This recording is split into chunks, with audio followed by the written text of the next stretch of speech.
Byli 2 dni i cały dół zajęli dla wojska, dla swoich szpitala i tam się odbywały operacje tych rannych żołnierzy, oficerów i w pewnym momencie drugiego dnia, gdzie już wojska Armii Czerwonej były w miejscowości Chrostowa, jakieś 800 metrów od nas, słychać już było strzały karabinowe.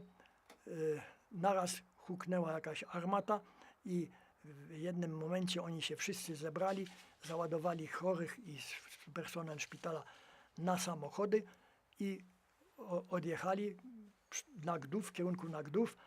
Natomiast major ten powiedział mnie, żeby stały worki na schodach od strony parku z żywnością.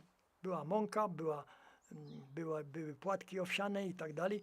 Powiedział, natychmiast bierzcie to sobie, dlatego że jak przyjdą Sowieci, to wszystko momentalnie wyrabują, także nie ma, to jest żywność, to zabier. Ja byłem dosyć silny, wziąłem te worki, jak wynosiłem na górę do pokoju jadalnego, to w pewnym momencie podszedł do mnie żołnierz niemiecki z karabinem, bo byli frontowi żołnierze tutaj już wtedy, ten oddział frontowy, i zaczął krzyczeć do mnie, że jestem partyzantem. Weszliśmy do domu, do głównych schodów, on mnie zatrzymał, ściąga karabin. No i ja muszę powiedzieć, że poprzedniego dnia za to, że miał na sobie buty żołnierskie syn ogrodnika Romek, w Chrostowie idąc, to go wzięli na bok i zastrzelili bez gadania. Wobec tego ja zorientowałem się, że lada moment czeka mnie to samo i wyrwałem się mu i poleciałem na schody. I przez wszystkie pokoje przeszedłem i zapchałem się do ostatniego pokoju.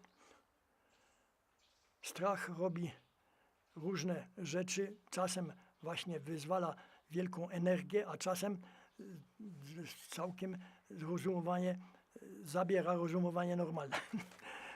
W każdym razie znalazłem się w pokoju ostatnim, z którego nie było wyjścia, a gdzie mogłem zostać w pokojach, które były w amfiladzie. No, a tutaj naokoło dworu ci żołnierze niemieccy z tej jednostki zaczęli krzyczeć partizanen, partizanen. I nagle słyszę kroki, 2 żołnierskie buty, 2 ludzi idzie do mnie. Znaczy idzie przez wszystkie pokoje i słyszę ich, jak zbliżają się do mojego pokoju, który był koło salonu, na pierwszym piętrze, gdzie ja byłem. No, wobec tego stanąłem przy drzwiach i chciałem się rzucić im do gardła, bo to była jedyna możliwość uratowania życia. Ale otworzyli powoli drzwi i zobaczyłem 2 młodych poruczników z pistoletami w ręku. Więc to nie był ten żołnierz, który mnie tam zatrzymał, tylko jego zwierzchnicy.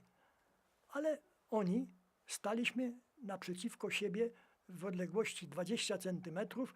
Na mnie skierowane były pistolety, ale ich nie użyli. I nie mówiąc ani słowa z mojej strony. Całe szczęście, że swoje ręce nie użyłem, nie rzuciłem się na nich. W każdym razie bez słowa odeszli. No, myślę, że albo uważali, że jestem cywilem niegroźnym, albo zorientowali się, że jestem tym człowiekiem, który żołnierz im mówił, ale ze względu na mój młody wiek, a ponieważ już front słychać było sowiecki blisko, a już był blisko końca wojny, więc zrezygnowali z działania zastrzelenia mnie.